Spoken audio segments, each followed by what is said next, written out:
Karibu sana kwenye mlolongo wa podcast yetu, na mimi hapa ni Vod Voice na hii hapa ni Living Revolution Podcast. Hii ni channel ambayo itakuwa inakuletea baadhi ya matukio madogo madogo kwa ufupi kuanzia hivi sasa, na nadhani nitakuwa najitahidi kufanya kazi mara kwa mara ili muweze kupata visa vyetu.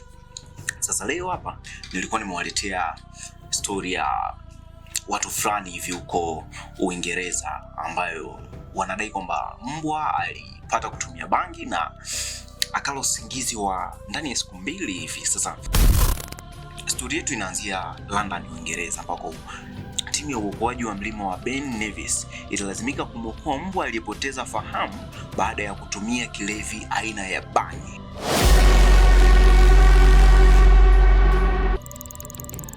Sijui unaipata hiyo.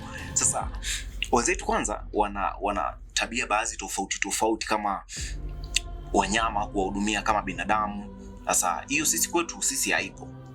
Mnyama akipata kuumwa unaweza ukamwacha ukamtelekeza na isitokee chochote wala asikushtaki mtu yoyote. Sasa tukio hilo lilitokea weekend iliyopita, yani Julai 12, 2026, yani juzi kati tu hapa, na aliyesimulia mkasa huo ni mmiliki wa mbwa huyo ambaye kwa majina anaitwa Christine Blume, na anadai kwamba walikuwa picnic, yeye, mbwa wake pamoja na baadhi ya watu wake wa karibu. Make wazungu wanaishi kifamilia sana, ni mtu akihitaji kutoka kwenda kuenjoy wanaweza akashare, wakaitana nini, ndugu jamaa marafiki wakashare, wakajaribu kutoka kwa pamoja.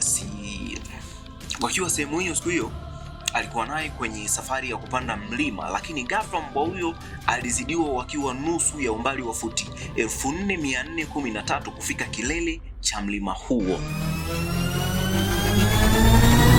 Inamaanisha bidada alikuwa hajaelewa kiumbe chake amepata kutumia hilo jani wakati gani, na ndio maana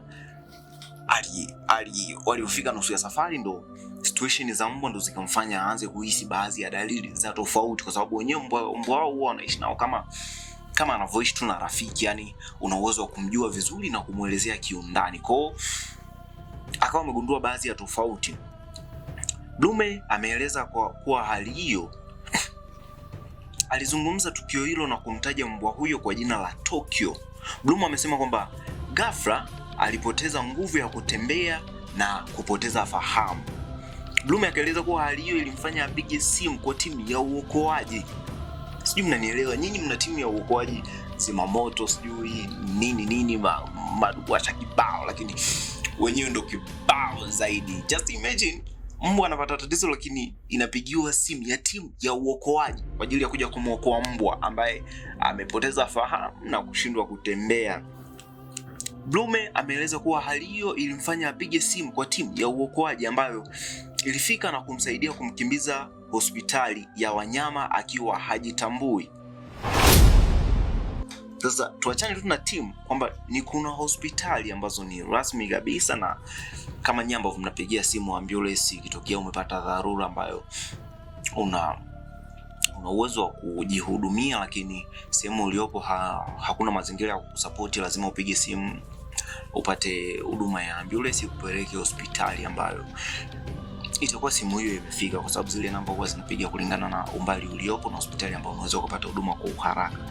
Kwa walipofika huko, Blume akaendelea kwa kusema kwamba nisingeweza kumwokoa kutoka kule mlimani. Amesema Blume na kuongeza kuwa mbwa huyo alizinduka siku 2 toka amefikishwa hospitali. Na kwa nini ilisemekana ametumia bangi? Kwa sababu wenzetu mbwa